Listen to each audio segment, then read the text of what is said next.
Hey guys, welcome to episode number 123. Today is Wednesday, so it's DIY Wednesday, and I thought I would return to the Airlift Aquarium vacuum wand concept. So this is version 2. I'll step you through exactly all of the parts that are involved here and how it works, and then we'll go test it out in the aquarium. So what I have here is essentially a chamber, and this chamber is going to be filled with water. If you see here, we start with the airline, and I've just rubber banded that along the length of this wand, and what it does is it ends here in an elbow, and so two airlines are supplying air to this airlift tube. So this is a 1/2 inch piece of PVC, and this is the start of my airlift. And what happens is the air rises up this tube and it draws the water in. You'll see this end here is cut at an angle so that I can place this at an angle inside the tank. The air travels up this tube and it enters this chamber. And sorry this isn't clear, but I've got a little diagram over here to kind of show exactly what's happening. So as I said, the air travels up this tube. What we have here is a 1/2 inch adapter, and that allows this tube to come out if it needs to. As you can see, the adapter is PVC welded flush with this cap.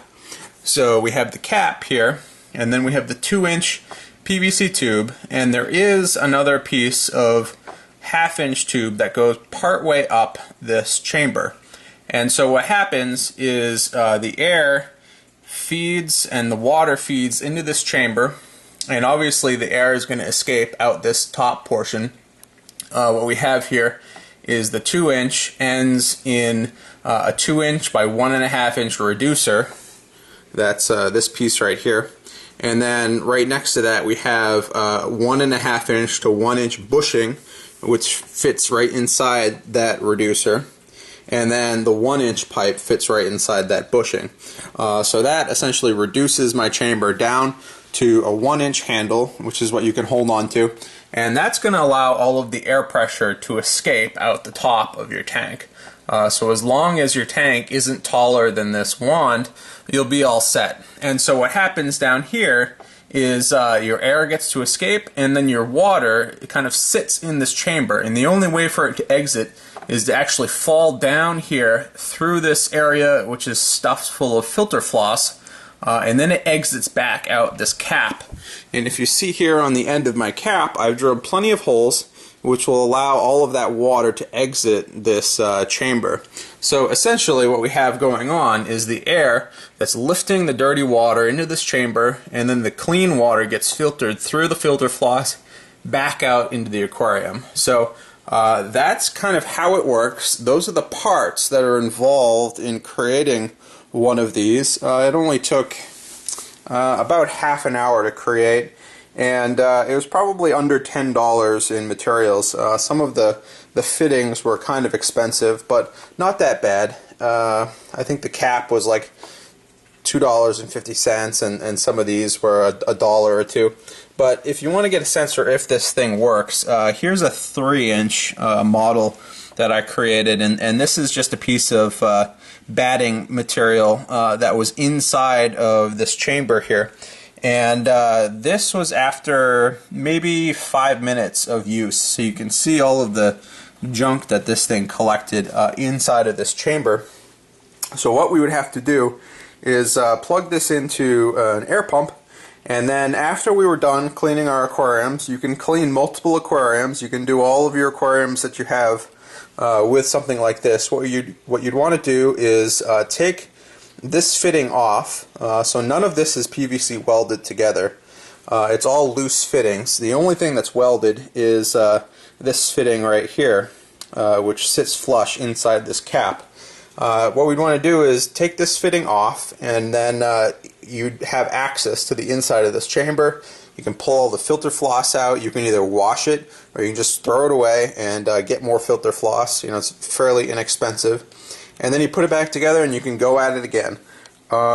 Depending on the size of your tank, you might want to change the the size of some of these pipes, the length, but also the diameter of some of these pipes. But this wand right here is pretty good for my 55-gallon aquarium.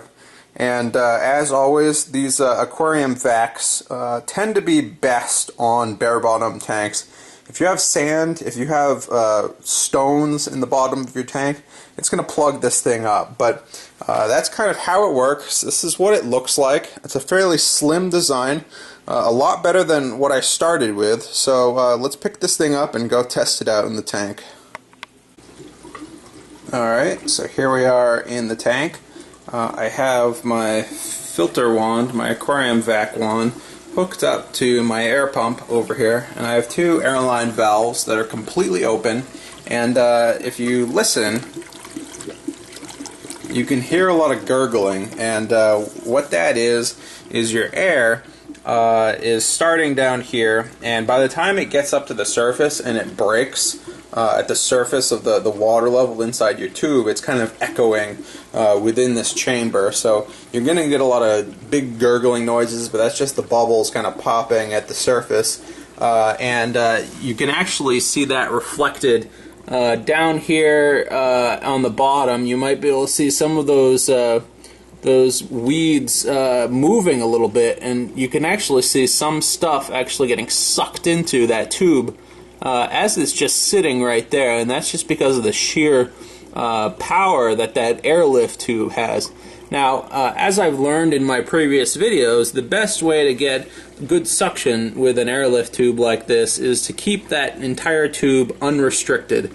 So we don't want to put an air stone in the middle of that tube. We want that entire tube to be able to suck stuff up. So when you run into stuff like little pieces of plants or snails, it's not going to obstruct your tube. It's not going to get clogged up. All of that stuff is just going to get sucked all the way up the tube, and you're going to be good to go.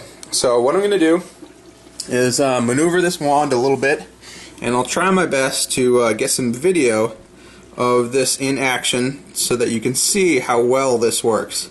It is just like a vacuum, and if you see all of this heavy waste on the bottom of my tank, this is all fish poop. It's instantly getting sucked up, all of it, and it's not taking a whole lot of effort. So, you know, as long as I don't go too fast and stir this stuff up, it's all going to go straight up this uplift tube. I might even be able to get the snail up there. Yeah, there he goes. So, goodbye snails. Goodbye fish poop. And if I had a bunch of tanks set up, and if those tanks were very densely stocked, as this tank is with mollies, you're going to create a lot of waste in the tank, especially if you're feeding multiple times per day and you have a bare bottom tank. It becomes really easy to see all of that waste accumulate on the bottom of your tank, and if you let that sit there for an entire week between water changes, it's just going to kind of fester and break down and create a lot more ammonia than you want in your aquarium. So something like this is really invaluable in doing daily maintenance to remove some of this heavy waste from the bottom of your tank. It doesn't need to sit there for a whole week. You don't have to look at it for an entire week. Even if you don't want to do a water change every day, this is something you can definitely do every day if you have a bare bottom aquarium. So I give this 2 thumbs up, A+. I think it works really well. It's a nice, slim, sleek design. As you saw, it works really well. And all it takes is an air pump, which everyone has already. So, you know, a few PVC parts, a little bit of DIY work to get this thing put together, but a fairly easy project all in all. So, hope you guys enjoy. If you make one of these things, definitely post a link down below, and I'll see you guys later.